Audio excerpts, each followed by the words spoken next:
Oke, sebelumnya Assalamualaikum warahmatullahi wabarakatuh.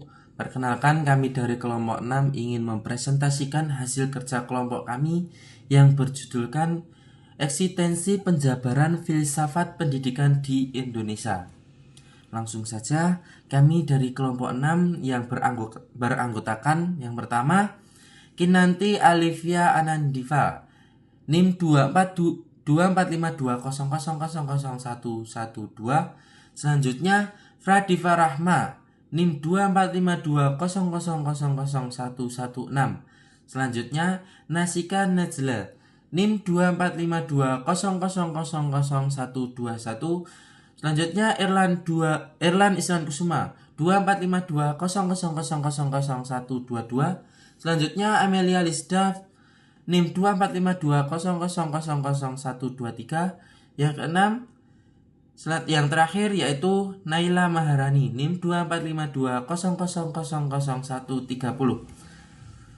Langsung saja memasuki peta konsep. Yang pertama, pendahuluan yang berisikan latar belakang, rumusan masalah, dan tujuan. Bab kedua yaitu pembahasan yang berisikan eksistensi penjabaran filsafat pendidikan Indonesia dalam bentuk pendidikan multikultural. Yang kedua, eksistensi penjabaran filsafat pendidikan Indonesia dalam bentuk pendidikan kecakapan hidup. Yang ketiga, eksistensi penjabaran filsafat pendidikan Indonesia dalam bentuk pendidikan berbasis karakter. Yang selanjutnya, eksistensi penjabaran filsafat pendidikan Indonesia dalam bentuk penguatan literasi. Dan yang terakhir, eksistensi penjabaran filsafat pendidikan Indonesia dalam bentuk kurikulum Merdeka Belajar. Selanjutnya, bab ketiga, yaitu penutupan. Ada kesimpulan dan daftar pustaka. Langsung saja memasuki abstrak. Materi ini menganalisis eksistensi penjabaran filsafat pendidikan Indonesia dalam praktek pendidikan modern seperti pendidikan multikultural, kecakapan hidup berbasis karakter, penguatan literasi, dan kurikulum Merdeka Belajar yang berakar pada Pancasila serta pemikiran Ki Hajar Dewantara. Pembahasan mencakup hubungan filosofis dengan model pendidikan tersebut serta kontribusi nilai-nilai filsafat terhadap penguatan karakter, kompetensi, dan literasi peserta didik melalui integrasi kurikulum, pedagogi, dan budaya sekolah. Hasil menunjukkan filsafat pendidikan Indonesia terwujud nyata sebagai fondasi pembentukan manusia seutuhnya yang cerdas, bermoral, pendidikan, dan adaptif.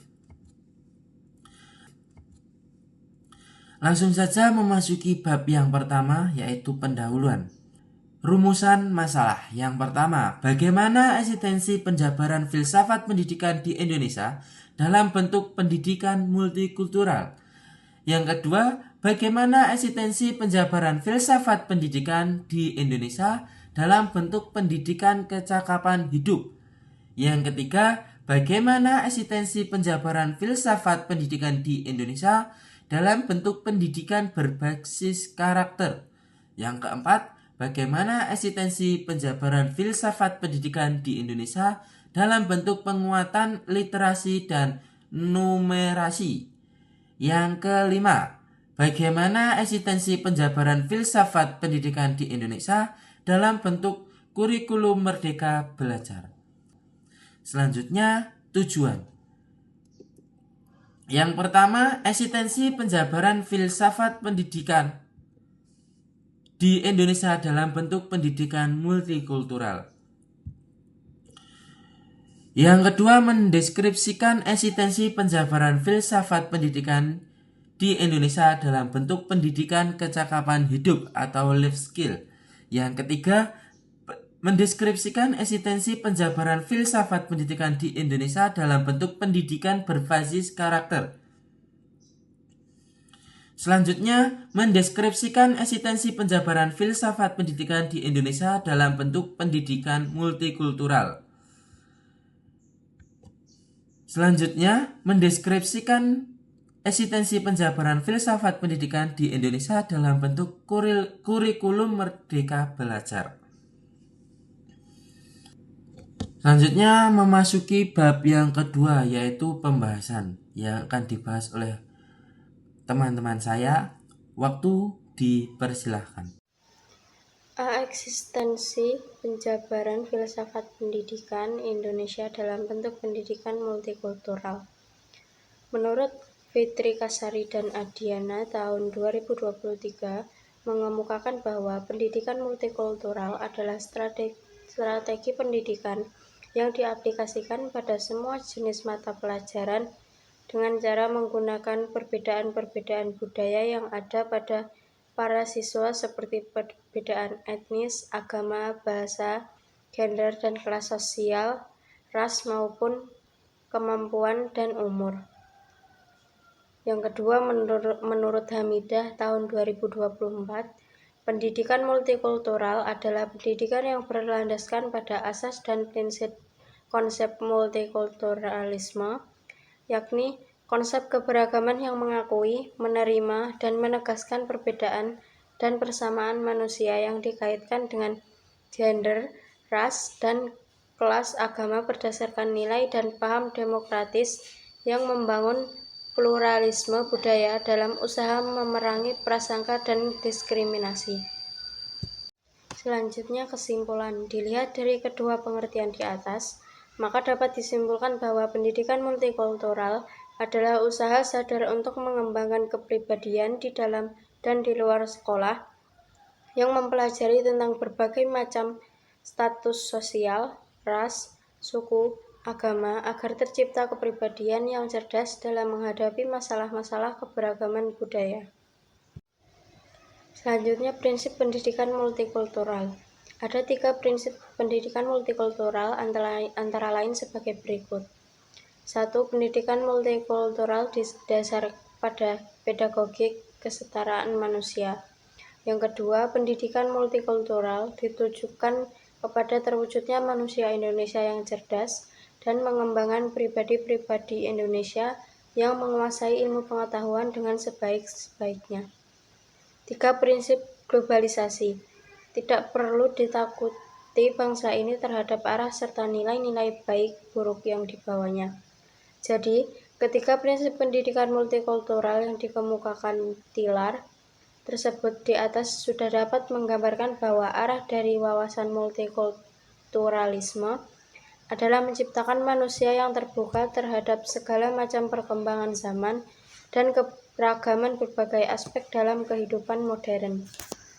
B. Eksistensi penjabaran filsafat pendidikan Indonesia dalam bentuk pendidikan kecakapan hidup, life skills.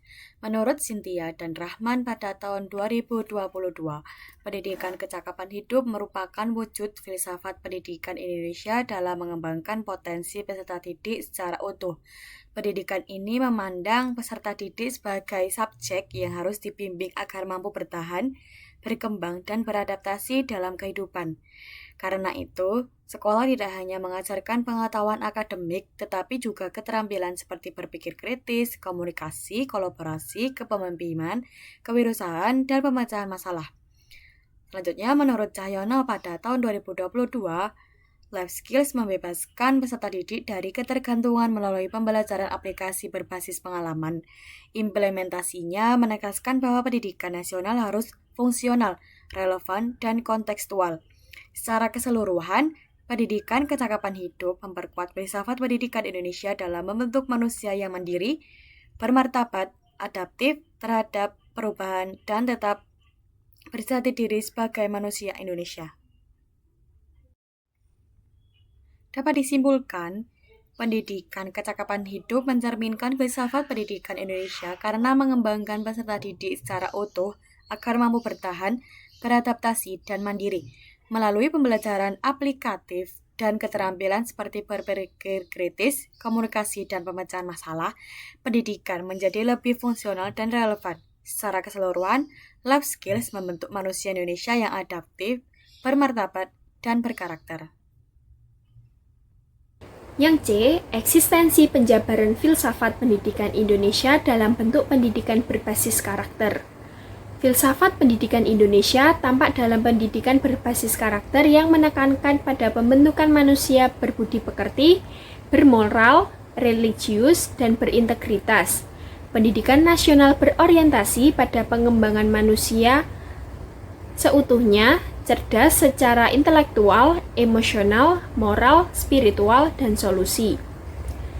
Pendidikan karakter menjadi wujud konkret filosofi tersebut dengan menanamkan nilai etika, disiplin, empati, tanggung jawab, kejujuran, gotong royong, dan kemandirian melalui pembelajaran budaya, sekolah, keteladanan guru, dan asesmen sikap. Dengan demikian, pendidikan Indonesia bukan hanya mentransfer ilmu, tetapi pembentukan kepribadian dan akhlak mulia sesuai arah filsafat bangsa, menurut Uli Nuha et al. Tahun 2024. Sehingga dapat disimpulkan bahwa pendidikan berbasis karakter mencerminkan filsafat pendidikan Indonesia yang berorientasi pada pembentukan manusia seutuhnya yang berbudi pekerti, bermoral, religius, dan berintegritas. Pendidikan ini tidak hanya mentransfer ilmu pengetahuan, tetapi menanamkan nilai etika, disiplin, empati, tanggung jawab, kejujuran, gotong royong, kemandirian, melalui pembelajaran budaya di sekolah. Dengan demikian, pendidikan nasional bertujuan membentuk kepribadian dan akhlak mulia sesuai nilai filosofis bangsa. Baik, yang selanjutnya D. Eksistensi penjabaran filsafat pendidikan Indonesia dalam bentuk penguatan literasi. Menurut Mulyati et al. 2024, penguatan literasi mencerminkan filsafat pendidikan Indonesia yang menekankan kemampuan berpikir kritis dan pengembangan kecerdasan intelektual. Literasi tidak hanya membaca, tetapi memahami, menganalisis, dan mengevaluasi, serta menggunakan informasi dalam kehidupan. Penguatan literasi mendukung tujuan nasional untuk mencerdaskan bangsa dan membentuk pembelajaran sepanjang hayat.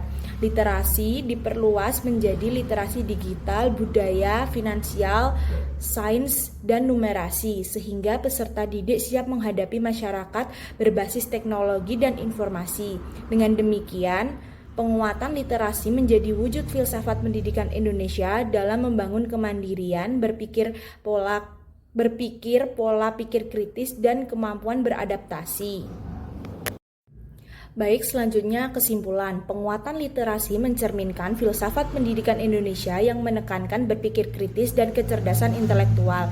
Literasi mencakup kemampuan memahami dan memanfaatkan informasi, termasuk literasi digital, budaya, finansial, sains, dan numerasi. Upaya ini mendukung tujuan mencerdaskan bangsa serta membentuk pembelajaran mandiri, kritis, dan adaptif. E. Eksistensi penjabaran filsafat pendidikan Indonesia dalam bentuk kurikulum Merdeka Belajar. Kurikulum Merdeka Belajar merupakan representasi paling konkret dari penjabaran filsafat pendidikan Indonesia dalam kebijakan pendidikan modern. Kurikulum ini memuat prinsip pembelajaran yang memerdekakan peserta didik untuk mengembangkan bakat, minat, dan potensi secara optimal. Merdeka Belajar mendorong fleksibilitas kurikulum, diferensiasi pembelajaran, asesmen diagnostik, pembelajaran berbasis proyek, serta penguatan profil pelajar Pancasila. Nilai-nilai tersebut selaras dengan prinsip pendidikan nasional yang menempatkan peserta didik sebagai objek bukan objek. Yang selanjutnya, kurikulum Merdeka Belajar menggambarkan eksistensi filsafat pendidikan pada 3 aspek. Yang pertama, memanusiakan manusia, 2, memberikan kebebasan dalam belajar, 3, membentuk manusia berkarakter Pancasila. Dengan demikian, kurikulum ini menjadi bukti bahwa filsafat pendidikan Indonesia tidak hanya bersifat normatif, tetapi benar-benar diwujudkan dalam sistem pendidikan. Menurut Nefri Yarni, tahun 2023. Oke, selanjutnya memasuki bab yang terakhir, bab ketiga, yaitu penutupan. Kesimpulan. Eksistensi pendidikan multikultural menunjukkan bahwa filsafat pendidikan Indonesia berperan dalam mengakomodasi keragaman budaya, agama, bahasa, dan identitas di sekolah. Pendidikan tidak hanya mentransfer pengetahuan, tetapi membangun kesadaran akan toleransi, pembersamaan, dan penghormatan terhadap martabat manusia. Eksistensi pendidikan kecakapan hidup menegaskan bahwa tujuan pendidikan adalah mempersiapkan manusia hidup mandiri, produktif, dan bertanggung jawab. Pendidikan bukan hanya mengejar nilai akademik, tetapi membekali peserta didik dengan keterampilan personal, sosial, teknologi, kewirausahaan, dan dunia kerja. Eksistensi pendidikan berbasis karakter memperlihatkan kesinambungan filsafat pendidikan di Indonesia dalam membentuk kepribadian bermoral dan berjiwa Pancasila. Peserta didik diarahkan dari sekadar transfer ilmu menuju pembentukan nilai seperti religius, disiplin, kejujuran, kerja keras, solidaritas, kepemimpinan, dan nasionalisme. Eksistensi penguatan literasi menunjukkan bahwa filsafat pendidikan berorientasi pada pembentukan generasi yang menalar, kritis, dan adaptif. Literasi modern tidak hanya baca tulisan, tetapi mencakup numerasi, digital, sains, finansial, budaya, dan kewargaan. Eksistensi kurikulum Merdeka Belajar menjadi puncak penerapan filsafat pendidikan Indonesia karena pemberian kemerdekaan belajar sesuai potensi dan minat peserta didik. Kurikulum ini menempatkan siswa sebagai pusat pembelajaran dan guru sebagai fasilitator melalui pembelajaran berbasis proyek, diferensiasi, pemetaan bakat, dan penguatan profil pelajar Pancasila. Sekian presentasi dari kelompok kami. Banyak kurang lebihnya kami mohon maaf. Sekian, wassalamualaikum warahmatullahi wabarakatuh.